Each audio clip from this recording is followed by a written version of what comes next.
All right, let's go ahead and get started. I want to welcome you to the third installment of Unit 14. This is General Equilibrium, and you are going to need a pencil or a pen or something to write with, as well as a calculator. So if you don't have those handy, go ahead and pause the video, and we will get started. So here we go. I really have two objectives in this particular installment. The first thing I want to do is talk a little bit more about KK or KEQ or KC, and talk about manipulation of K. What happens when I change the equilibrium in some way?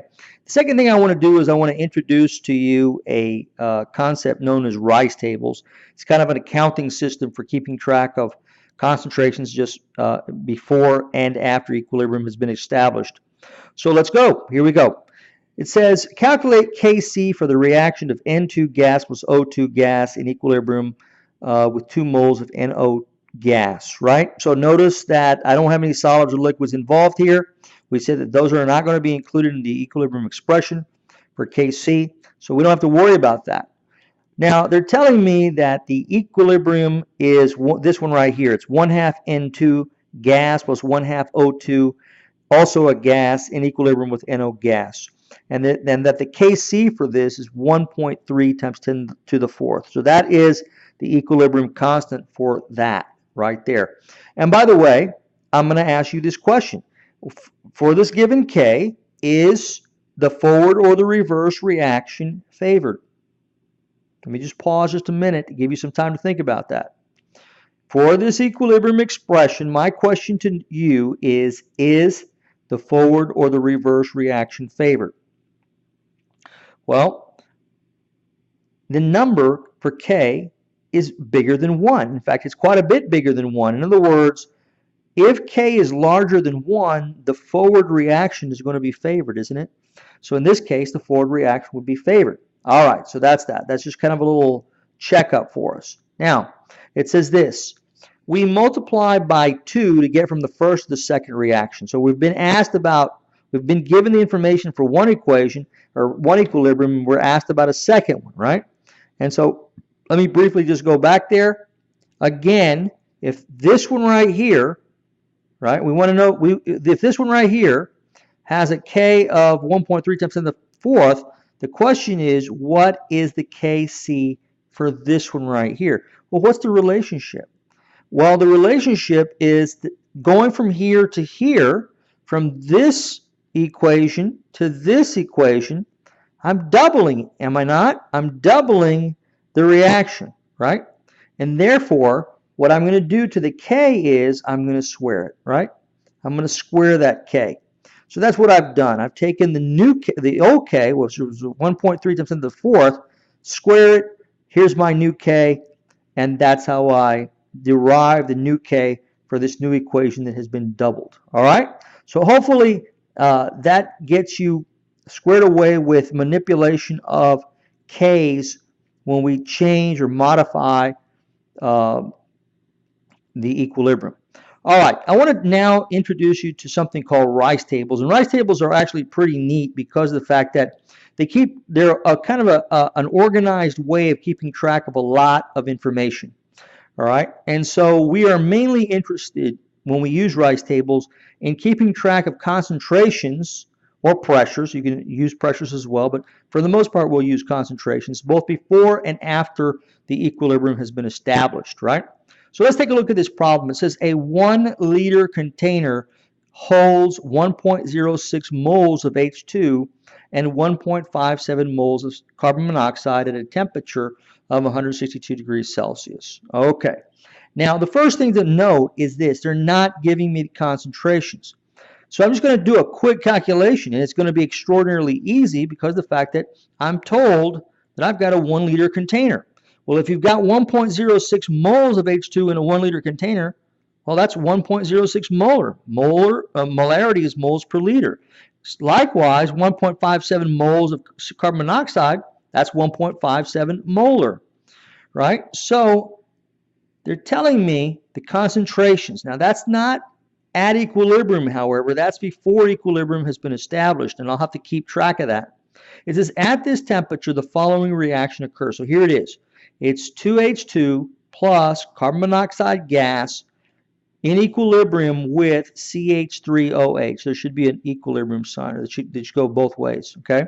CH3OH, just like that. Now, the question then becomes, after equilibrium established, analysis shows 0.200 moles of CH3OH, that's methanol in the container.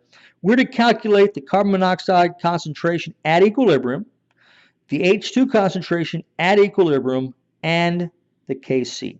All right, we've got our work cut out for us, so let's get to work. Here we go. Well, it's called Rice table for a reason, right? Each one of these letters has a specific, each one of these letters has a specific designation. For example, if we look at the R right here, the R simply stands for reaction. So what we're going to do there for the R is, on that line, I'm simply going to rewrite the reaction. The original reaction was this, 2H2 plus CO in equilibrium with CH3OH. Don't forget that that is double-headed arrow there. So that is an equilibrium. So that's the R. So we've taken care of the first line now. That's simple enough. Just recopy the reaction. Now what is the I? Well, the I stands for initial concentrations, right? Initial concentrations. So remember that when we were given the initial concentrations, the 1.06 moles in the liter and the 1.57 moles in the liter, that was before equilibrium has been established, right? Before equilibrium has been established. So this line, this I line, is reserved for initial concentrations. So 1.06 divided by 1 is 1.06 molar. 1.57 divided by 1 for the carbon monoxide would be 1.57 molar. Now, no mention was made of methanol at all initially, right? Now, it tells me something about methanol after the equilibrium is established, but not initially. So I'm going to simply put a 0 right there, right? Again, remember, all three of these are gases. All three will enter into this table, right? Solids and liquids won't, but aqueous and gases will. So now we've got our reaction line. We've got our initial concentration line. What does the C stand for? Well, the C stands for change, right? So to go from initial concentrations to equilibrium concentrations, something has to change, right? Something has to change. Well, we're going to use signs like we do in, say, algebra to denote what is changing and how it's changing, right? So notice that on the right-hand side where we had methanol, we started with nothing, and we gained something, right? And when you gain something, we use the symbol, the math symbol, plus. So we're going to put a plus on the right-hand side, and when you don't know what it is, you use the letter X. X means I don't know, right? So I'm going to get some stuff. I'm going to get some methanol, but I don't know how much I'm going to get. I'll just call it X, right? But because of the mole to mole to mole relationship between H2CO and CH3OH, I know that if I gain some of this, I'm going to lose some of the carbon monoxide. So I'm going to put a negative sign on that side. How much did I lose? I don't know. I'll put an X, right? But however much of the CH3OH I gained, that's how much I lost. So I'm confident that if I put an X here, I should put an X here as well. So I've lost some of this and gained some of this. Well, how about the H2? Well, let's look again at the balanced reaction. Remember, it's a 2 to 1 to 1 mole to mole to mole relationship. I'm going to lose some H2 because it's on the left side of the equation, but I'm going to lose twice as much of the H2 as I am the CO. And therefore, because I'm going to lose twice as much, I'm going to put a 2 here in front, right? So this is the change line. I'm going to lose minus 2x, or I should say I'm going to lose 2x. So minus 2x, I'm going to lose x, so minus x, but I'm going to gain x. Now the last line is E. E stands for equilibrium. That's really the most important line of all, because what it tells me is the equilibrium expression, not necessarily the amounts, but the expression for each one of these things. Now notice in the problem, I was given a very important piece of information, and this was the information. It says after equilibrium is established, after it's established, 0.2 moles of CH3 remains in this container, is in the container. That tells me that I can fill in on this equilibrium line this value right here. X is equal to 0.20. 0.200. Well, now I know this X, but look what else I know. 1.57 minus X is 1.37. And 1.06 minus 2 times 0.2 is 0.660. Check that on your calculator. So now I know all three. Now let me tell you something important. You can't simply leave these as is. You can't leave it as 1.06 minus 2 and let the grader figure out what it is. You have to make it explicit what it is that you want to report. Notice what I've done here is I've said H2 concentration is 0.660 molar, made it very explicit for them.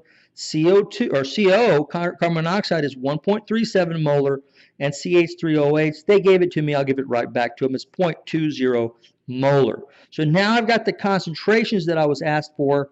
Now let me just get the Kc. Well, remember that the equilibrium expression is products over reactants with coefficients becoming power. So the power, or excuse me, the product was, remember, originally CH3OH. There's no coefficient in front, so just leave a 1 there. I can put a 1 there if you want me to, but it doesn't really matter. It doesn't change anything. Next is the H2. Remember that the H2 had a coefficient of 2 in front of it, so I have to have on the bottom, I have to have that 2 right there. I have to have that 2 right there. And the carbon monoxide, I'll put a 1, but it really doesn't have to be there. So when I say, now let me plug in. So this is called the equilibrium expression here. This is the expression, and I can plug in. Notice when I plug the numbers in, I don't necessarily have to have brackets anymore. Once I put the brackets here, I'm safe. But over here, I don't have to have brackets anymore if I don't want to, and I don't want to. So I'm just going to plug in. The equilibrium concentration for CH3OH was 0.200. The equilibrium concentration for hydrogen gas was 0.660. That was squared. And the concentration for carbon monoxide was what? 1.37. I'll put the 1.37 right there. And when I do that calculation, 0.200, 0.660 squared and 1.37, when I do that calculation to 3 significant digits, I get this number 0.335. That's the Kc. Notice I don't need units. I'm done with this problem, and I'm done with this particular lecture. So we're gonna go on and practice a couple more in just a few minutes. But I hope you're understanding this. If you're not quite getting it, make sure you ask questions. Let me know that you're not understanding, so that I can help you, because it'll snowball on you if you don't get help soon. All right, thanks. I'll see you in the next one. Bye.